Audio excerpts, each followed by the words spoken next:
Bapa, kami mengucap syukur untuk malam hari ini. Kami mempersembahkan doa malam kami. Kami menyerahkan untuk Tuhan pimpin dan Tuhan pakai semuanya menjadikan nama Tuhan dimuliakan. Ketika nama Tuhan dimuliakan, kami semua diberkati. Terima kasih Bapa di surga. Dalam nama Tuhan Yesus Kristus kami berdoa. Amin. Selamat malam Bapak Ibu Saudara sekalian yang sudah bersama dengan kita di sini dalam doa malam hari ini. Doa malam melalui online ini diadakan secara iman Kristiani dengan dasar keyakinan kepada Tuhan Yesus Kristus, Yeshua HaMasyiah, Juru Selamat dunia, Imam Besar Agung kami. Firman Tuhan yang didokumentasikan dalam kitab suci Perjanjian Lama serta Perjanjian Baru menjadi pegangan kami, menjadi pegangan kita sekalian. Saudara sekalian, doa malam ditujukan juga untuk menjawab pertanyaan. Karena itu, jikalau ada pertanyaan rohani dari saudara seiman yang ingin kami menjawabnya, silahkan dikirimkan kepada kami. Nanti akan coba kami jawab menjadi tema-tema dalam doa malam kita. Nah, untuk kali ini kami ingin mengajak kita merenungkan, judul renungannya adalah kesopanan dan keteraturan. Kesopanan dan keteraturan. Jarang dibicarakan tentang kesopanan, saudara. Ya, banyak renungan atau khotbah begitu itu seingat saya jarang membicarakan tentang kesopanan. Karena mungkin dianggap bahwa kesopanan itu sudah merupakan bagian dari kebaikan. Makanya yang banyak dibicarakan dalam pemberitaan firman Tuhan itu kan kebenaran dan kekudusan dalam kaitannya dengan kejahatan, saudara ya. Nah, kemungkinan karena banyak orang memiliki anggapan bahwa kesopanan itu bagian dari kebenaran dan kekudusan, sedangkan ketidaksopanan itu bagian dari kejahatan. Ya. Tapi ada bagian firman Tuhan yang menekankan tentang kesopanan ternyata, saudara ya. 1 Korintus pasal yang ke-14 ayat 40. 1 Korintus pasal 14 ayat yang ke-40, firman Tuhan berkata, "Tetapi segala sesuatu harus berlangsung dengan sopan dan teratur." Tetapi segala sesuatu harus berlangsung dengan sopan dan teratur. Nah, di sini disebutkan, ditekankan mengenai kesopanan dan keteraturan. Dan saudara sekalian, bagian firman Tuhan ini konteksnya, konteks dekatnya adalah membicarakan tentang peraturan dalam pertemuan jemaat. Nah, jadi saudara kalau membaca secara keseluruhan dalam perikop itu sebetulnya membicarakan mengenai peraturan dalam pertemuan jemaat atau dalam persekutuan. Nah, dalam hal ini kan berarti untuk pergaulan juga, saudara. Nah, manusia ini hidupnya dalam pergaulan, tentu saja. Nah, sehingga kalau kita memperhatikan firman Tuhan ini, kesopanan dan keteraturan itu harus digunakan dalam pergaulan, dalam mewarnai pergaulan manusia. Ini berarti ditekankan. Nah, sekarang mari kita perhatikan lebih rinci. Jadi kita cermati apa itu kesopanan dan keteraturan.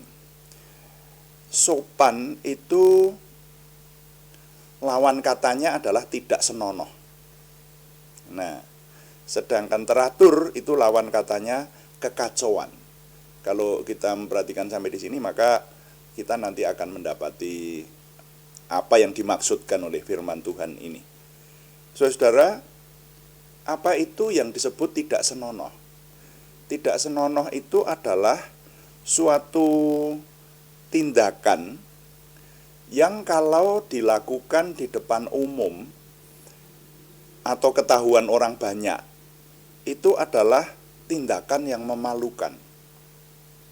Nah, tapi ada orang-orang yang dimungkinkan rasa malunya itu berbeda-beda, kadar antara seseorang dengan orang yang lain.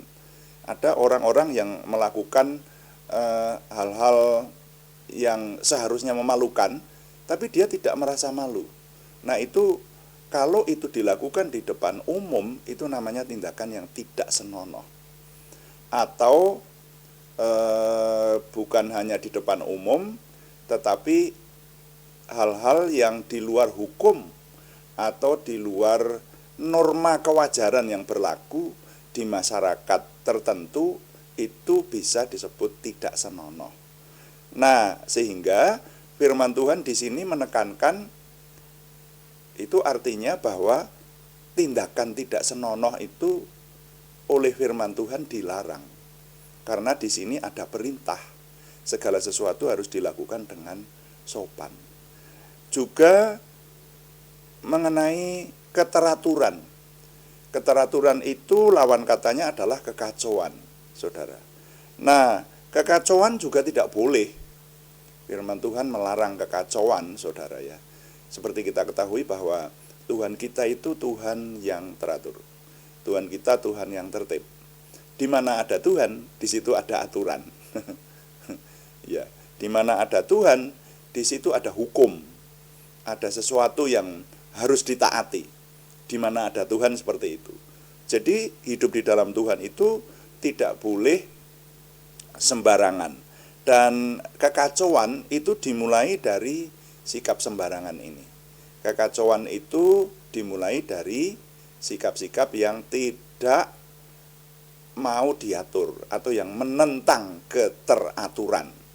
Nah, itu tidak boleh. Firman Tuhan dengan mencermati akan hal ini sudah jelas dinyatakan kepada kita bahwa segala sesuatu yang sembarangan, yang kemudian menghasilkan sesuatu yang tidak teratur, itu tidak boleh. Nah, dengan demikian, maka kesopanan dalam hidup dan keteraturan dalam hidup orang beriman itu mutlak diperintahkan oleh Tuhan.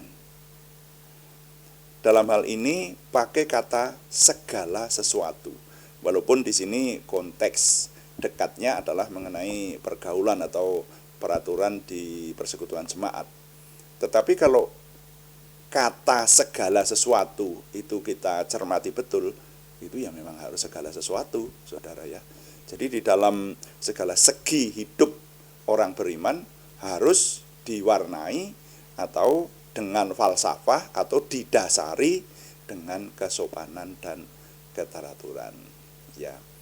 Ini hal kecil, tetapi bisa mengakibatkan hal-hal besar tentang kesopanan dan keteraturan. Ini hal kecil, tapi bisa menghasilkan hal-hal yang besar. Jadi nilai yang boleh saya ketengahkan kali ini adalah orang beriman harus memiliki prinsip hidup dalam kesopanan dan keteraturan. Saya ulangi, orang beriman harus memiliki prinsip hidup dalam kesopanan dan keteraturan. Tuhan dipuji. Amin. Mari kita berdoa sesuai dengan yang Tuhan firmankan. Bapa kami yang di surga, dikuduskanlah namamu, datanglah kerajaanmu, jadilah kehendakmu, di bumi seperti di surga. Berikanlah kami pada hari ini makanan kami yang secukupnya, dan ampunilah kami akan kesalahan kami, seperti kami juga mengampuni orang yang bersalah kepada kami. Dan janganlah membawa kami ke dalam pencobaan, tetapi lepaskanlah kami daripada yang jahat, karena Engkaulah yang empunya kerajaan dan kuasa dan kemuliaan sampai selama-lamanya. Tuhan, berkatilah kami dengan berlimpah-limpah. Perbuatlah sesuatu yang besar dalam hidup kami, dan itu jelas berasal daripadamu. Tambahkanlah pengaruh dan kesempatan kami bagimu. Berikanlah kami suatu perasaan akan hadiratmu dan petunjukmu senantiasa. Jagai dan lindungilah kami supaya tidak jatuh dalam perangkap setan. Dalam nama Tuhan Yesus Kristus kami berdoa. Amin. Demikian doa malam hari ini, saudara sekalian. Dan kembali kami terus memberitahukan bahwa doa malam dilaksanakan setiap hari, Senin sampai Sabtu setiap jam 6 atau jam 18 waktu Indonesia Barat. Juga ada doa pagi yang diadakan pada hari-hari yang sama setiap hari pada jam 5 pagi, hanya temanya berbeda. Ya, yang doa pagi lebih rinci, lebih panjang waktunya. Kalau yang doa malam kami menunggu lebih banyak menjawab pertanyaan atau mencermati hal-hal yang terjadi di sekeliling kita. Dan terima kasih kepada semua yang sudah mendukung. Kami tetap mengharapkan dukungan Anda, setidaknya dukungan doa. Terima kasih yang belum berikan subscribe, berkenan memberikan subscribe, like, komen, dan share. Bagikan kepada teman-teman lain sehingga lebih banyak lagi yang diberkati bersama dengan kita. Selamat malam, Tuhan memberkati. Amin.